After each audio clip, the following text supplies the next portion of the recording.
And guys, kung mapapansin nyo, nakaganito akong plate kasi medyo malamig na. Hindi pa naman yung lamig na kailangan ng maglagay ng heater. Kaya, ganito muna yung cover muna tayo.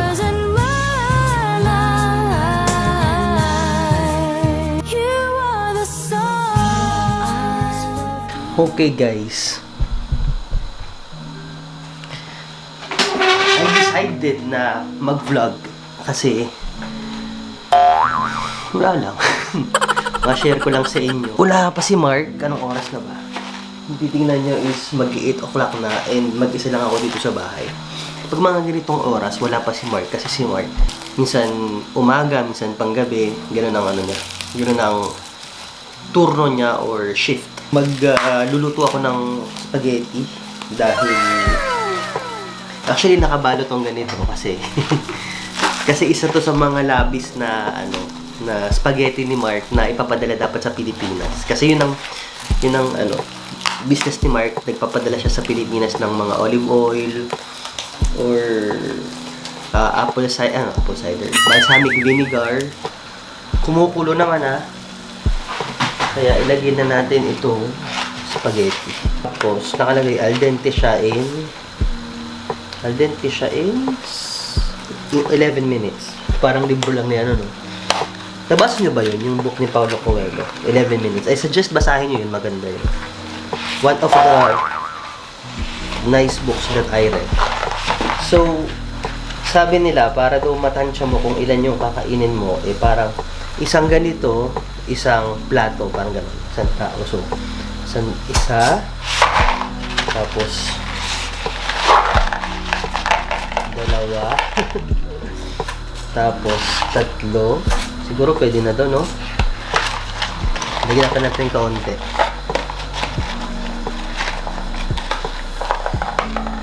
Okay, yan. Pa-share ko lang, ang atin pong pasta is Barilla. Sarap din naman yung Barilla. And guys, kung mapapansin nyo, nakaganito akong plate kasi medyo malamig na. Hindi pa naman yung lamig na kailangan ng maglagay ng heater. Kaya, ganito muna yung cover muna tayo. Alam nyo naman, mga pag November na talaga, yung mga nasa half or sa last week of November, doon na kami talaga nagbubukas ng heater. Pero yung mga ganitong kalamig lang, hindi pa naman talaga sobrang lamig, kaya carry pa naman. Ano tinitingin mo? Gutom ka na rin? Ha, bebe? Gutom ka na? Yung pasta, lagyan natin ng ng Himalayan pink salt.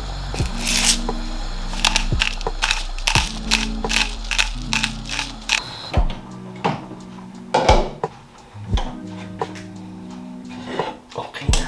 Ito na siya. Drain natin. Okay. Parang kasya lang sa akin ata to. Parang di kasya sa amin 3 months. Parang kulang to kay Mark mamaya. Let's see. And then, after that, lagyan natin siya ng olive oil. Ayan. Para hindi mag-watak-watak yung pasta.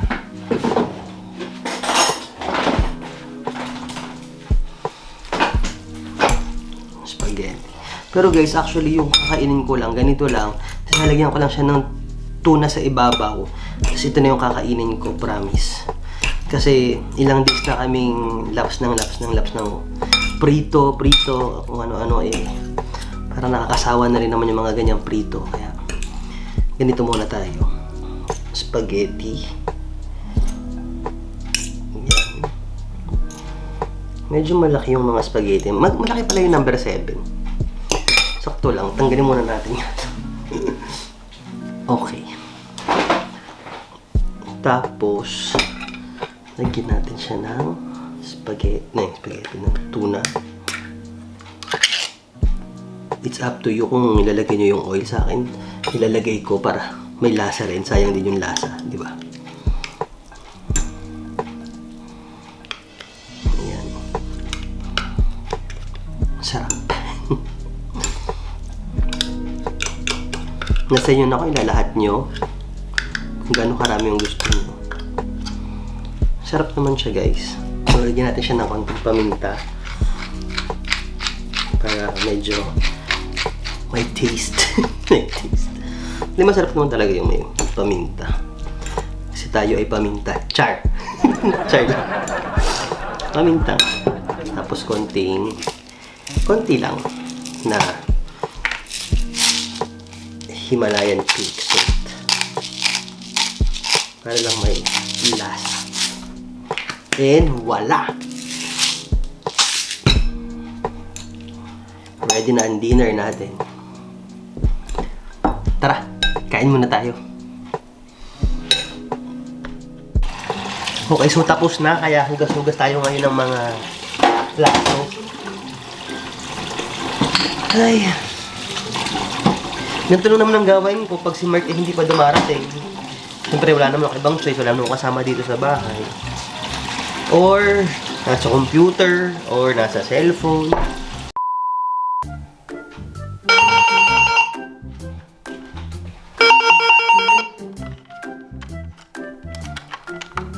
Bukas na.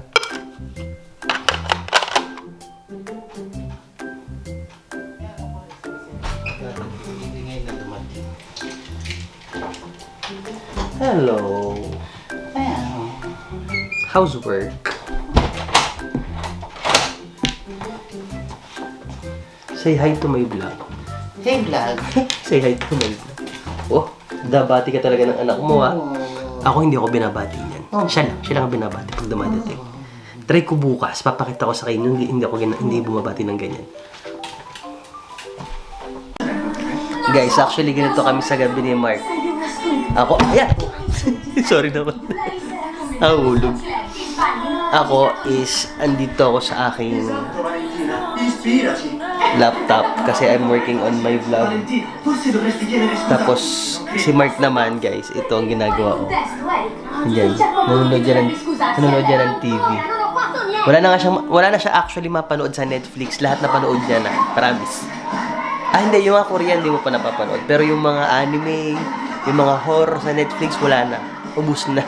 Naubos na yung Netflix kay Mark. Promise.